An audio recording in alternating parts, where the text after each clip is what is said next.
আমাদের জেলেরা যে 8 বছর পর্যন্ত কষ্টতা ছিল ওই কষ্টটা মুক্ত করার জন্য আমরা সরকারের সাথে বারবার আবেদন করছিলাম। ওই আবেদনের জন্য আজকে আমরা খুশি হয়েছি। পুরোপুরি হয় নাই, অল্পটুক বাজারে এসছে আমাদের, ওগুলোও আমাদের ক্লিয়ার করে দেওয়ার জন্য আমরা অত্যন্ত আমরা সরকারের কাছে আবেদন করতেছি। আমাদের যে এই বর্তমান জেলেরা যে অনাহারে কষ্ট হয়েছে, ছেলেমেয়েরা আমাদের লেখাপড়া করাতে, আমরা বাড়িঘর চালাইতে আমাদের অনেক কষ্ট হয়েছিল। যে আমরা খুশি, অত্যন্ত খুশি। জেলেরা যে অবৈধ প্রবেশ যারা করবে তাদেরকে আমরা যদি হাতে নাতে ধরতে পারি, তাদেরকে আমরা আইনের আওতায়। 8 বছর পর আরা বন্ধন মাঝে খুব কষ্ট ভুগেছিলাম।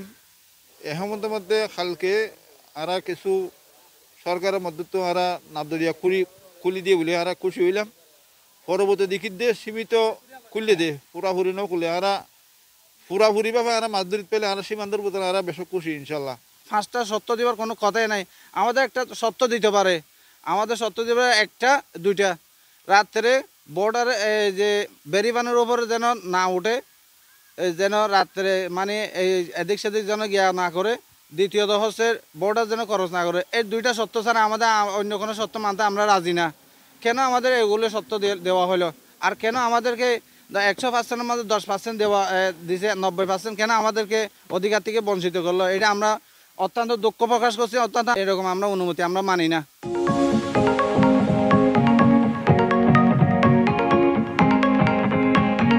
রাজ্যে জাল বাজাবাজি দিয়ে আল্লাহ বলি তো আলহামদুলিল্লাহ। খালিতে আমরা দিনের বেলা পাইছি, রাতের বেলা না পাই, রাতের বেলা পাই না পাইলে তো আজিয়া 50টার মতো গেছে। আজিয়া 50টার মতো নৌকা এখনো নদীতে মাছ ধরে, কিন্তু আরো সরকারি দিছে, খুব খুশি হয়েছে, আনন্দ পাইছি, খুব ভালো হয়েছে। কারণ হচ্ছে কি আরো দিছে দিনের বেলা মাছ ধরি। আর এখনো আমরা আজিয়া পাইছি তো 5,000, 6,000, 7,000 মেরিমা পাইছি।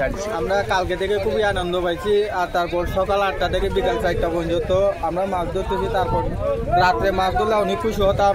আমরা এই যে রাত্রে ঘাটে আসবো না, দরিয়া নদীতে থাকবো, এইরকম আর কি, খুবই খুশি হতাম। শর্তের সাপেক্ষে নামটা দ্বিগুণ মুক্ত করা হয়েছে 3 মাসের জন্য সাময়িকভাবে। এটা পরিচিত আপাতত আমরা ওই যে পর্যন্ত ঘাট পর্যন্ত দেওয়া হয়েছে। 3 মাস পর অবস্থা বিবেচনায় সবকিছু স্বাভাবিক থাকলে আমরা এটা পুরোপুরি পরবর্তী সিদ্ধান্তের দিকে যাবে। এখন খোলা হবে না এরকম বলা হয় না, ওখানে নিচে একটা লাইন আছে। 3 মাস পরে একটু যেহেতু বর্ডার এরিয়া, একটু সিচুয়েশন দেখে ওটা খোলা হবে এরকম বলা হয়েছে। আমি উদ্বোধন কর্তৃপক্ষকে জানিয়েছি এটা। ওরা বিজিবির চেকপোস্ট হয়ে যাবে, ওরা আসলে আইডি কার্ড বা পরিচয়পত্র না দিয়ে যেতে পারবে না। সেই ক্ষেত্রে অবশ্যই তাদের জেলে হতে হবে, সীমানা অতিক্রম করা যাবে না। আর সময়টা একটু মেনে নিতে হবে, সকাল 8টা থেকে বিকাল 4টা।